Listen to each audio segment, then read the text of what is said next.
I think probably the most prepared team I've had ready to go into a season for a while. We've been working really hard. This is a really focused team, and we're ready to get started. All right, questions? James, start. I knew you were going to be first. Patty, talk about the overall speed of this team and what kind of defensive team you think it's going to be. Defense is going to be outstanding. I think a newcomer you'll enjoy is Kai Miner in center field, and she's a Jada Coleman style. She can run things down, makes big plays. So there's speed in the outfield. There is really good speed with Ilana at second, but our infield is rock solid. So I'm a lover of defense, so I love to work with the infield and the outfield. The improvements have been big, so I feel really, really strong about our defense. Do you know what you're doing at first? Yes. Not yet. I got lots of options, probably 6 or 7 in line waiting, and that's going to come down to the matchups against pitchers that we're facing. Jesse.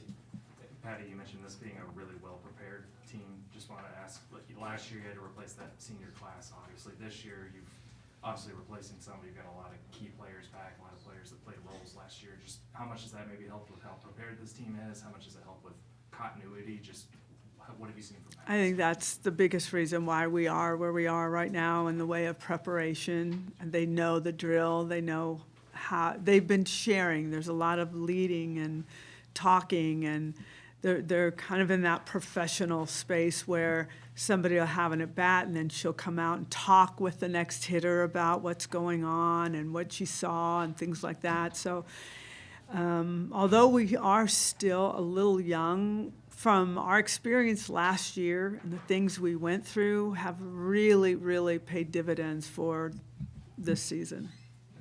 Oh, Ryan Haber. Yeah, Patty, we saw Sydney Barker make some pretty significant strides late last year. What kind of development have you seen from her in the off season, and just how much does that versatility that she brings really help you be able to fit in some pieces? Yeah, I think the biggest change, and I'll give a shout out to Joe Padula, our strength coach. Our team is strong, and you will see it in their swings. So she's gotten stronger. She's got a really good feel at first, but if something happens in the infield, Sydney Barker, she's been all over the place. She's been in every position in the infield. She's worked in the outfield. She's not behind the plate, but we don't need that this year, hopefully. And so I'm really happy with her. I think you'll see her in this lineup consistently. Jenny Cross. Patty, you guys hit a bunch of home runs last year, had a lot of power, but it looks like your power could potentially be on an uptick. What kind of impact do you feel like that could have, and where are you seeing sort of additions come from in that regard? Yeah, it's a game changer. Again, the strength of this team and their swings. I would not want to be an OU pitcher having to face this lineup over and over, like daily. There's just, what can you do? But the swings are good, and they're powerful, and they're smart. I think, again, like our experience last year has really helped us learn about being better hitters. The additions are plenty. So Kendall Wells is a name you're going to remember, and you're going to remember from the first game. She's a solid catcher, big, strong freshman, and swings like some of the greats in this program. And then you add local Alyssa Parker has shown that she can help us on the mound, but she's also a shortstop, a first baseman. Big, strong swinger, Lexi McDaniel. And then you got some speed with Kai Miner. So you kind of put it all together. It's a very strong freshman class. When you add those pieces, obviously the numbers were good last year, but some teams were able to maybe kind of get around Ella and Cassie a little bit. Does that change how you think opponents are going to have to face Absolutely. those two? Yeah. Like when we start lining up the lineup, the first thing I think of is who would you throw around? Who do you want to get to? And you're not going to get to them until maybe 7 down in the lineup. So it is a very elite right now. But I can't say the word elite till we get out on the field. But when I'm watching it from the fall and into now, it's pretty elite. We'll go Colton. Yeah, Patty, you mentioned the pitchers. Just curious what you think of that group and specifically how Sydney and Miley have sort of gelled. Miley is really starting to reach her stride. I think she did some things over the break, but she's stepping into something that we've been waiting for. Audrey has looked really, really good. Sydney Berzon is starting to reach her stride as well. So I'm anxious to see these pitchers up against another lineup, because that's all I know is watching them against us, and I think they can't wait for that. But they have the stuff to win. They do. Mason. I know she probably hasn't been here long, but what have you seen from Marie Milo so far? And do you hope to redshirt her, or do you think she can help right away? She's going to redshirt without question. And again, she's literally a senior in high school that is trying to catch up with us. And that's why the red shirt, when she's coming in August for the next season, she will be a different type of player. So this makes a lot of sense for her. All right, Jeff. Back to Cindy Berzandi, you mentioned throughout the fall just her trying to get to her best mentally, physically. What was that process like, and what do you feel like has been the biggest thing that's allowed her to kind of hit her stride going into the season? She's a senior. She knows the game. She's had really great seasons at LSU. There have been some injury problems, and we have really worked hard with her in the fall to try to minimize that, and we have. So she's given us the thumbs up every day, like it feels good, I feel great. It's the connection with Rocha and Sydney and our catchers with her. She's a veteran, so she likes things a certain way, and we're still working on trying to blend that. But she's going to, if she can settle in with us, she'll be great. Bob. Patty, obviously you want to see the jump freshman to sophomore. How different is someone like Tia Malloy going into this season? Strong. Keep using that word, but hard hitting.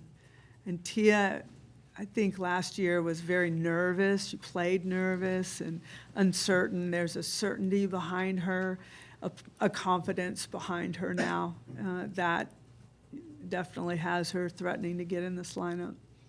Back to Jen. Patty, Ella and Cassidy, obviously great freshman years with that big senior class. What did you see out of them last year that enabled them to have the years they had, and how does that transition now to year 3 for both of them?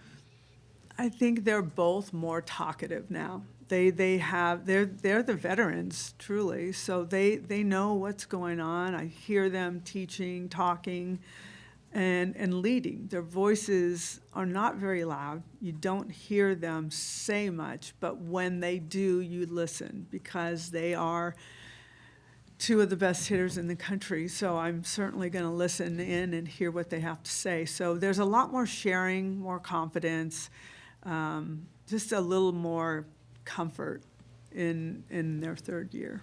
We always sort of think of them as a pair, I guess, because they came in together. Yeah. How are they as similar as maybe the pairing suggests, or are they pretty different? And They're different, but they're very good buddies. I don't even know how to, I won't try to explain it because I'll mess it up, and I don't want to do that and have them mad, but they're good friends, and you can feel that, although I don't know that they always hang out together with each other, but they always come together. They're together quite a bit. Go back to Jesse. Chad and then James. Patty, you mentioned how well prepared this team is. I'm just curious, how much do you feel like that gives you flexibility with just to make changes or tinkers with your lineup, and maybe how much do you anticipate kind of just changing things around, seeing what things look like earlier? I think we are ready to do that. I know you hear this a lot, but matchups are a big deal. So if you have a lefty pitcher and you can load the lineup with righties, you're going to have a little more success. And lefties might have, if there's a good lefty like an Ella Parker that can hit anybody, you're not taking her out of the lineup. But I think we can have and find good matchups. A lot of these guys who are waiting on the bench for their time can easily fall in on defense as well. So we can bring in a crew late in the game that can solidify our defense. We can set up our offense for the matchups. And this is the line that they get from me. When you come here, you better be a good defender, but you better be able to play two positions really, really well. And your offense is going to get you in the game. But if you can play two positions really well, you have a great chance of getting in the lineup and staying in the lineup. So that has been kind of my push, and they are figuring that out. Do you feel like you've got a lot of players that can play those multiple I do. spots? If I'm a Dodger fan, and when you look at the Dodgers, and you have everybody playing different outfielders coming in and playing shortstop and being elite there, and just the way they move around is pretty amazing. But that's opens up your lineup to do all kinds of things. So we're kind of in that same space. Brian Chapman, James. Not this team, but you've had a lot of stability and stuff like from a really long time with Joe Seed. What's your early impressions of this Roger today? I know you're It's hard. It's bittersweet because I've grown up. Joe and I kind of had spent 30 years together. So, and there have been good times and not so good times, like hard conversations. So I really grew with Joe a lot, and I've gotten to know his wife and his family and him in a personal level, as I had to grow up to know that the AD is my counterpart, I could be a friend with an AD. It's not like you're here and you're here. So we found that common ground, which was wonderful. So it's bittersweet to see this happen, but anybody that retires, I'm like, hooray for you, right on. Roger comes in, the first words he said to us when we were sitting as a coaching group, he talked about where he came from, which was really impressive to me. He came from not a lot and worked his way. He talked about blue collar, hard work, grind, head down. He doesn't seem like he says a lot. He's more of a doer. He toured our facility. I got to talk with him more. I got to meet his wife. They're the most normal, regular couple. He doesn't flash much. He's just a normal, regular guy, which I love. So I think he's going to be a hard worker. And it just seems like we're going towards more of business. And that's the way college sports is going. So he seems like just a smart, no nonsense, but easygoing businessman that's going to help take this program, OU Athletics, to another place. A couple more, Bob, and then James. Or start James and Bob. Patty, you talk about this pitching staff as a staff again. Do you have a potential ace? Do you feel like you need an ace? I mean, teams, there's a few teams out there that have a pitcher they think's an ace. Do you have somebody that potentially can do that? Do you know who your Friday night starter is yet? No, I don't. We're getting close to that, but there's battles for number one. We haven't really, there's probably 3 that are fighting to be the number one. And then there's 3 that are trying to find their way into the top 3. So there's still battles and, again, matchups. If a lefty, if Audrey comes in for 2 innings to face that part of their lineup, then we're good. I mean, we're going to really use this staff at a different clip this year. Do you feel like the teams have to have one? No, Okay. not if you can piece it together. I mean, doesn't bother me that a name doesn't carry it. We're trying to not have to depend on a Sam Landry. That was hard last year, and she was phenomenal. But we need more. And if we can get more, we can rest more and be good for the next game or weekend or what have you. So we're really trying to blend this and do a better job of that. Nellie was a redshirt freshman captain. How did she handle that experience, and how is it helping her as she's growing older? I don't think she asked for that. She just won the vote. So this year, I'm not putting a captain patch on anyone. We're doing this by committee because there's not one person that really stands out as like, Nellie doesn't say a lot. And so you think of a captain as like, okay, everyone, let's come over here and let's do this and let's do that. They just kind of naturally do it. There's no one voice. Abby Dayton is someone that has got the voice, but she's in the outfield, so sometimes you don't hear her as much. Gabby Garcia talks a lot, but she doesn't want to be that captain. She's like, no, thank you. I don't want to be in that. So I'm using KD on the mound as kind of like the leader of the bullpen. Bella Emmerling has really come forth with her voice. And there's some people, Ella and Nellie both said, I want to help.